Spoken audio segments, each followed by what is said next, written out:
Well, hello there, everyone. It is Wednesday, February the 9th in the year 2022. Why do we all get frustrated with investing? And remember, I'm not a financial advisor, CPA, or attorney, doctor, and nothing like that. I'm mazske. I share my stories, and hopefully you'll help me out a little bit by subscribing, like my videos, comment on them, and feel free to share them. But I'm going to talk about why so many investors who really get into investing get frustrated, okay? If you're just the casual sheep that goes to work every day, and I'm joking kind of, but if you just go to work every day, you diligently put your 5%, 10%, 15% into your company 401k, you get to match, you put it in an index fund, and all you do is just do that. You don't pay any attention to it, but maybe once a year, twice a year, you look at your statement. Yes, you might get a tad bit frustrated at times because I'll give you an example. I used to have mutual funds way back in the 90s when I was in my 20s. And we used to get statements mailed to us back then. There was no internet. And I can remember looking at statements over a period of months. And I looked, maybe it was like year to date, and I look back and say, wow, on January 1st, I had X number of dollars. And I've put Y number of dollars in every single month. But now we're in December, and I have less than what I started with. How is that when I put money in all year and I have less than what I started with? But then I'd realize, okay, the stock market goes up and down. I'm buying when it's cheaper, so when it goes back up, I'll have more. I realized that back then. So I didn't pay too much attention to it. Fast forward, though, into life. With individual stocks, dot-com crash, I watched stocks drop 50, 60, 70, 80, 90%. I had one company drop 90%. Think about that. That's a big drop, okay? So I've experienced volatility in individual stocks, okay? But still, it was okay. Like, it wasn't okay, but it wasn't that bad. Then I got involved with investing in real estate, okay? There are some people that have heard my story, and they're like, wow, mazske, you got 25 rentals in 4 years. How did you do that? That's amazing. I can't believe you did that, okay? And people might think, nothing bad happens to mazske. He got 25 rentals in 4 years. Well, by golly, I could share some stories that will chill your spine, literally. Okay, and I'm going to share a couple here. And spine chilling, ghost stories, tingle tingle. All right, but a couple things with real estate investing, and I'm going to tie in self-directed IRAs into this as well. Okay, I have experienced my very first tenant ever. I had to evict her. Very first house, very first tenant. Didn't take long at all. And it was gut-wrenching. It hurt me. Like, I didn't have a property manager. I self-managed. And I was like, I just bought this house. I'm trying to have a new way of investing. I've been in stocks. Now I'm in real estate. And I had to serve her with paperwork. She cried. I had to go to court, get an unlawful detainer. I had to show up in court. I had to pay a fee. I had to go to the sheriff's department. I had to show up in their house when the sheriff's department came to set her out. It bothered me, okay? But it is what it is. It's in the past tense. I did entertain the thought of selling that house because it wasn't just frustrating, it was worse than frustrating, okay? But then as time went on, I stuck with it, all right? I bought a second house. I had to fix it up a little bit, get it cleaned out, and I was feeling pretty good. It's like I got a good tenant in my first house, bought my second house. It was dirty, filthy, stunk. And the seller left all her stuff in there basically, so I paid someone to clean it out. And then we steam cleaned the carpets, and we did some other repairs and stuff, fixed doors where they've been kicked in, got a good couple in there, and life was good. Then I bought a triplex.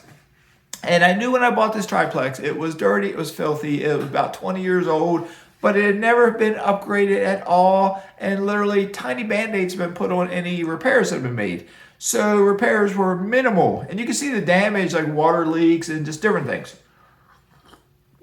I have morning cup of green tea, and my hair is still wet as it is a lot of times when I record. So then I went through renovating slowly, one apartment at a time as I had tenants leave. I was going to say as I got rid of tenants, but yeah, as they left.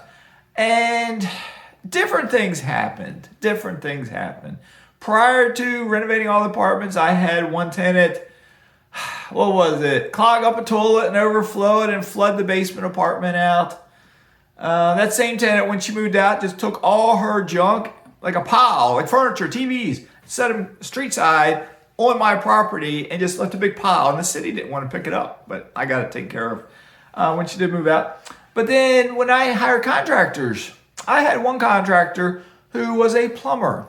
I wanted to replumb the building. It had numerous water leaks throughout the building, different spots. You could see the old damage. And it was Quest water lines. You can Google them. They've had issues back from the 70s, I think it is, 80s, 90s. So I wanted to put PEX in there. So I hired a plumber. He gave me a good price, and he was going to replumb it. And I knew when he did this, one apartment was empty, one was getting ready to be empty, and the third one person was in there. But I knew he'd have to cut holes in the walls and stuff like that to replumb it. So he cut very few holes, and I questioned that. It's like, didn't you need to cut more holes, And he said, nah, I had my partner with it. We could like fishtail the line up through there and whatnot. I was like, okay, I'm not a plumber. Okay, I guess. But then I had another contractor working there, and he called me one day and he was like, Mazske, you need to get over here. And he had been cutting into a wall in one of the bathrooms and found something. And he went and started digging around and found more of this same thing. And what that plumber was doing, he would put new PEX into the wall and cut a little hole around, like say where the water line, the faucet was. Cut a hole, go in there, and he would connect the PEX to the old Quest and leave all Quest in there. And up at the other end, he put a little bit of PEX sticking through the wall, and then he patched it up so it's like you'd see new PEX sticking out of the wall. You wouldn't see what's inside. And the contractor showed me various spots where that had been done. So I called the plumber up and said, get over here. And I showed this to him, and I said, hey, you told me you'd replumb this entire building. You're scamming me. Either fix it or get out now, and I'm going to charge you with fraud. And he's like, I'll fix it. Okay. So I gave him the benefit of the doubt. He didn't fix it. So I basically went to the police department, and it was in the city that I retired from as a police officer. So I had a detective. He went there. I showed him what had happened. He agreed this falls under the statute of fraud because I had paid this guy to do certain work. And he said he was done. Certain apartments, because we did 3 apartments at a time.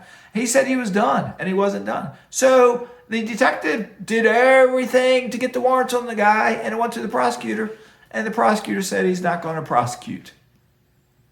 He wasn't going to prosecute. The plumber made claims of stuff that he said I did, that I told him to do this, and et cetera, et cetera. And he wasn't going to prosecute. So whatever thousands of dollars I spent, gone. This guy got away with it. But I did find another plumber, and he got me taken care of. Okay, so as the houses went on, I've had to replace sewer lines, clog toilets, replace several different roofs. But I've had months where tenants don't pay, especially down in Birmingham. Tenants don't pay over and over and over, and you get frustrated. You need the money. You want the money, and you don't get it. And then maybe you get it, or maybe then the tenant skedaddles, and you don't get it. I have a tenant now in Birmingham. I made the decision I want to sell a house, and it was back in October, I think it was. We in September, I think we told her, maybe August, we gave her 60 days notice. We're not going to renew the lease. Okay, and then she refused to leave. So my property manager down there was just slow moving, and they finally contacted their lawyer, who they're slow moving, and they finally went ahead and filed the eviction paperwork. So it went to court, back in late December, I think it was.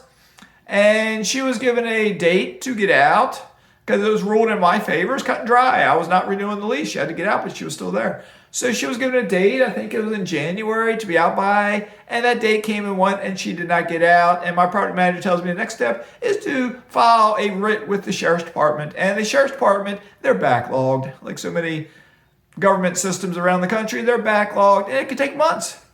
And basically, when the time comes, here's the cool thing about Birmingham and Alabama.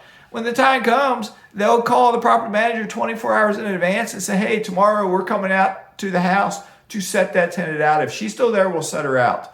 And what was explained to me is they will show up, and if that person is still living in the house, they will have nonviolent prison inmates with them, like a work release type thing, and the property manager will unlock the door, and the sheriff's department will tell the person you can gather your personal belongings, but you got to depart, and all of their other belongings, their furniture, whatnot, the prison inmates, the work crew will carry it out and set it curbside.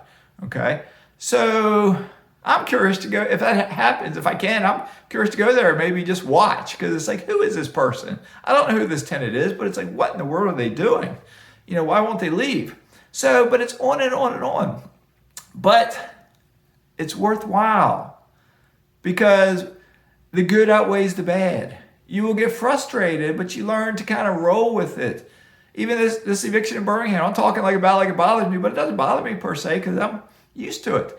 And then you roll with it. So self-directed IRAs, I've had a couple different people tell me they charge expensive fees in self-directed IRAs. And it frustrates them because it's like, wait a second, I'm getting money in my account, and then boom, they charge a fee.